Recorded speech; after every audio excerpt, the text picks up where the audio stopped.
Middleton. Allen has it down the lane. This wasn't supposed to happen. An 8th seed beating a 1st seed, David beating Goliath, Jimmy beating Giannis. In an NBA world where we thought we've seen it all, Miami did the unthinkable and defeated one of the heavy favorites to win it all. After the buzzer sounded in overtime, the basketball world was stunned. They were left speechless. They couldn't believe what they just witnessed. This type of ending wasn't supposed to happen to the one dubbed the Greek Freak. As fans of the game, however, we didn't care. It wasn't our championship to lose. In fact, we all probably rejoiced in what was one of the greatest Cinderella runs the NBA has ever seen. And the media?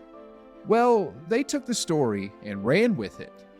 In the background, however, behind the curtains, and in the mind of one of the greatest players of the modern era, something was brewing.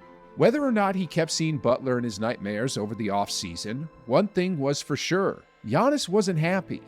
A first-round exit can never sit well with someone who strives for greatness, and we all knew that.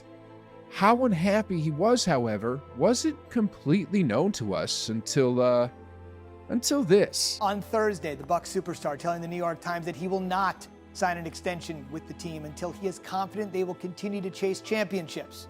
Holy smokes, guys. The whispers have started, the discussions have begun, people can now literally hear the rumblings in the air, and the NBA would hate the Warriors for this. I don't blame Giannis for perhaps wanting out of Milwaukee, because, well, the Bucks organization seems to be at a tipping point. I mean, first off, they fired Mike Budenholzer, their championship coach from back in 2021, like he was a scrub. This one didn't quite make sense to me. Like, he was dealt a bad hand with the Middleton injury in 2022, then in 2023, he led the Bucks to the #1 seed in the East. Unfortunately, however, in that first-round series against the Heat, Giannis was injured for almost 3 full games, then Budenholzer's brother tragically passed away right before Game 4. Under those circumstances, the Bucks should have given him another shot, but instead, the 2-time MVP now has a rookie head coach running the team. That's not to say that Adrian Griffin is going to be bad, though. I mean, Ty Lue won a championship as a first-year head coach, and so did Steve Kerr. But this new coaching change is now just another department which Giannis is going to have to evaluate when determining if the team is all in when it comes to winning. Another area that points to the Bucks being at a tipping point is their roster. Sure, Giannis is still the most physically dominant player in the league and is still in his physical prime.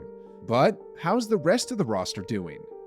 Well, Drew Holiday will be 34 next year and Brook Lopez will be 36. Can they still help support Giannis to another championship? We'll see.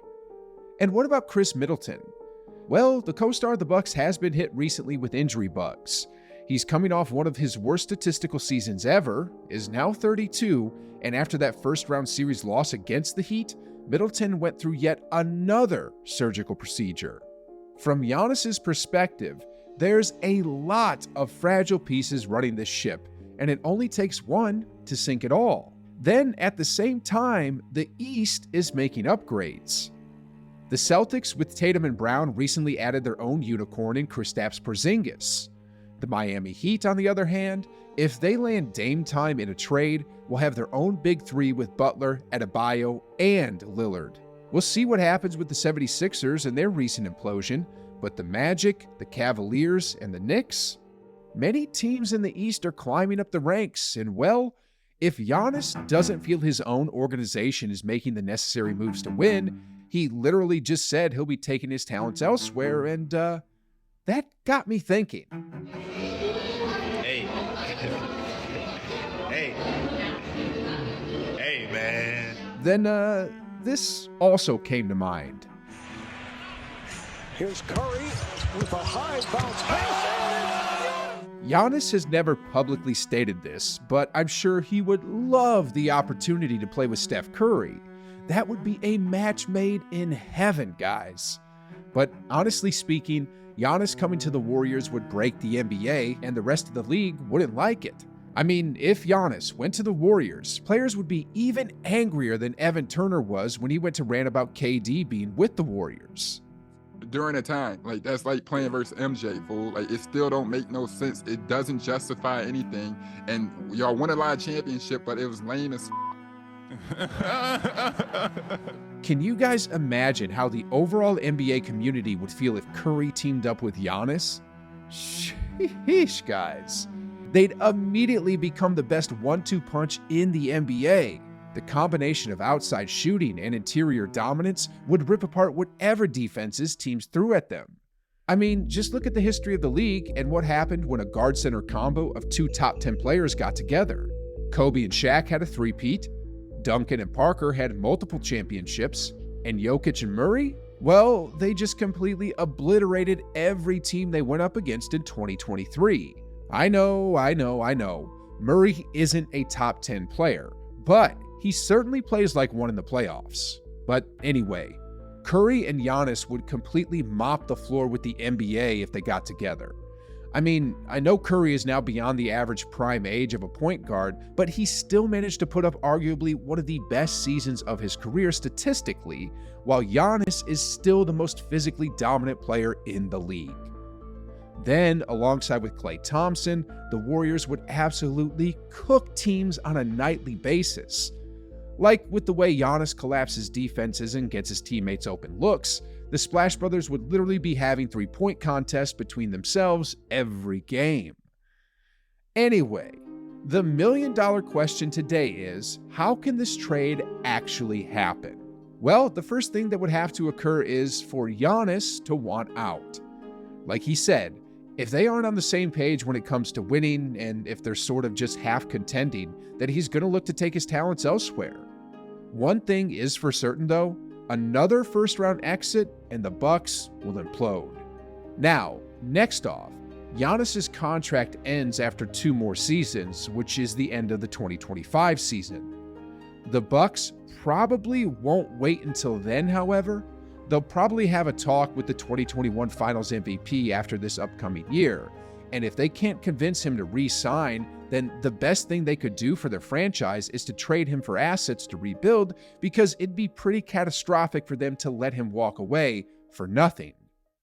Well, the Warriors, on the other hand, might just have the perfect package that can satisfy them. This is just pure speculation on my part, of course, and I'd hate to see these guys go, but a package consisting of Wiggins, Kuminga, and perhaps Moody, and a few picks or so, is something that no rebuilding team can really ignore. And considering that Kuminga will probably take a huge third-year leap, is still in his early 20s, and like Giannis, is a complete beast when it comes to athleticism, this package could be exactly what the Bucks are looking for. This would thin out the Warriors' bench significantly, but at the same time, the lure of playing alongside Steph Curry and Giannis Antetokounmpo would be quite the offer for any veterans in the league who are ring chasing, or any free agents trying to increase their market value. Luckily for the Warriors, the 2024 offseason is going to feature a ton of free agents. Tobias Harris, James Harden, Gordon Hayward, DeMar DeRozan, Jonas Valanciunas. These are just some of the ringless veterans who will be free agents during the next offseason, and hey, they all signed multiple 8 or 9 figure contracts throughout their career. Do they want more money? Or do they want to end their career with arguably their best chance of winning a championship? Who knows? But remember, David West and LaMarcus Aldridge are 2 former stars who chose to chase rings. Anyway, there's honestly only just a 10% chance or so of this falling through, but hey, nobody predicted that Durant would go to the Warriors in 2016, and look what happened then. One thing is for sure though, if this did fall through, and if Giannis really went to play alongside Steph Curry, the NBA would really hate the Warriors for this.